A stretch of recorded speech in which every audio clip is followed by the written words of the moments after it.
காலையில் 8:45 அவர் விஜய் வர்றதாக தான் எல்லா பத்திரிகைலாம் பார்த்தேங்க. இப்போ நாங்கள் ஆனால் 8:30 மணிக்கு இன்னைக்கு இப்போ நியூஸை பார்த்துட்டு தாங்க நாங்கள் சொல்கிறேங்க. 8:30 மணிக்கு அவர் சென்னையில் புறப்படுறாரு. மக்கள் வந்து 8:30 மணிலிருந்து 3 மணி வரையிலும் காத்துட்டு இருந்தாங்கன்னா இந்த வெயில் டைமில் எல்லா அசம்பாவிதம் தான் நடக்கும். தண்ணி இல்லை, சோறு இல்லை, எல்லா குழந்தைங்களை தூக்கின்னு போயிட்டு அவர் வந்து ஒரு அரசியல் தலைவராக இருக்கிறாருன்ட்டு அவர் பண்ணுறாரு வழி அவர் ஒரு அரசியலாகவே நாங்களாம் எடுத்துக்கிறது இல்லைங்க. அரசியல் தலைவராகவே கிடையாது. அரசியல் தலைவர்னாக்கில் 25-30 வருஷமா மற்ற அரசியல் தலைவர்கள் என்ன பேசுறாங்களோ அதை தான் இன்னைக்கு வந்து நீ பேசுற. அவங்களாலே ஒண்ணுமே பண்ண முடியல. ஆளுங்கட்சியாக்குறாங்க, எதிர்கட்சியாக்குறாங்க, அவங்களாலே ஒன்றும் பண்ண முடியல. இன்னைக்கு வந்து நீ ஒரு மிகப்பெரிய சக்தி அப்படின்னு சொல்லிட்டு பேசிட்டு இருக்க வழியா, ஆனா உங்ககிட்ட ஒண்ணுமே கிடையாது. நீ ஒரு டம்மி பீஸ் மாதிரி தான் கணக்கு. மக்கள் நாங்க நினைக்கிறோங்க. அதனாலதான் இன்னைக்கு 40 உயிர் பலி போறதுக்கு காரணமே ஒரு திட்டமிடல்ன்றதே கிடையாது. ஆனா நீ மிகப்பெரிய அறிவாளி, நான் திட்டமிட்டு தான் வர்றேன்றது தான் எல்லா பத்திரிகையிலும் ஒன்று சொல்கிறேங்க. வந்து செய்தி போடுறவங்கள அவருக்கு சார்பாக தாங்க போட்டுட்டு இருக்காங்க. இப்போ நீங்கள் பேசுகிறீங்க, செய்கிறீங்க, நீங்கள் வந்து இப்போ எடுக்கிறீங்கனாக்கில் அவருக்கு சாதகமாக தான் பத்திரிகையில் போடுறாங்க.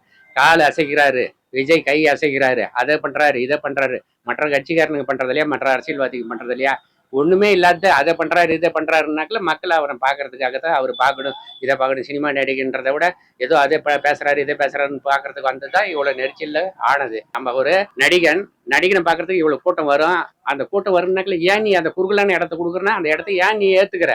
இன்னும் 4 நாள்ன்றது, ஒரு வாரன்றது, எனக்கு வேற இடம் கொடுங்க, பறந்த இடமா கேட்டு நீ பண்ண வேண்டியது தானே. நீ அது மாதிரி பண்ணிக்கிறதாக்கல அது மாதிரி கூட்ட நெரிச்சல் வந்திருக்காதுங்க. 10,000 பேருக்கு கூடக்கூடிய இடத்துல நீ வந்து 40,000 பேர் 50,000 பேர் சேர்ந்தாங்கனாக்கல அது மாதிரி ஆகதான். ஒரு வீட்டு மேலாம் ஏறி ஒரு வீட்டினுடைய உரிமையாளர் அனுமதி கொடுக்காது யாராவது படிக்கட்டில் ஏறினாக்கல ஏறி அந்த வீடு இடிச்சு விழுந்திருக்கு. பாத்தீங்களா இல்லை நீங்களா? அது மாதிரிலாம் ஒரு தொண்டனுக்கு ஒரு கட்டுப்பாடு கிடையாது, ஒன்றும் கிடையாது. அவர் தொண்டனே கிடையாதுங்க. அந்த கட்சிக்கு எத்தனை பேர் தொண்டனுங்கிறாங்க ஒன்றும் கிடையாதுங்க. ஆந்திராவில் ஏதோ ஒரு படத்துக்காக அவரும் போனாரா, அந்த நடிகரும் போனாரு. அந்த நடிகர் பேர் கூட அல்லு அர்ஜுனுங்களா போனாரு.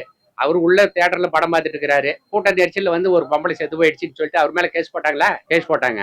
ஒரு பொம்பளை கூட்ட நெரிச்சல்ல போய் சினிமா பார்த்துட்டு வெளியே வந்த பொம்பளை நெரிச்சல்ல செத்து போயிட்டதுக்கு ஒரு கேஸ் போட்டாங்க, அரெஸ்ட் பண்ணாங்க. விஜய் உடனடியாக அரெஸ்ட். இது இங்க நடந்த சம்பவத்துக்கு முழுக்க விஜய் தாங்க பொறுப்பு. விஜய் கூட இருக்கிறவன் எவனமோ மேதாவி அறிவாளின்னு சொல்றாங்க. ஒருத்தனுக்கு ஒரு அறிவாளி இல்ல.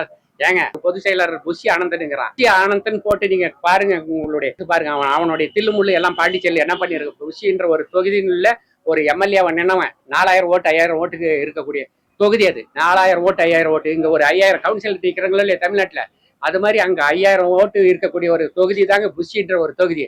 அதுல எம்எல்ஏ ஆனவன் அவன் மிகப்பெரிய மேதாவி மாதிரி அவன் சொல்ற பேச்செல்லாம் கேட்டுக்கிட்டு இருந்தாங்க. இப்படி விஜய் வந்து 40 உயிர் பலி போனது காரணம் அவன்லாம் சேர்த்து பண்ண திட்டம் தாங்க.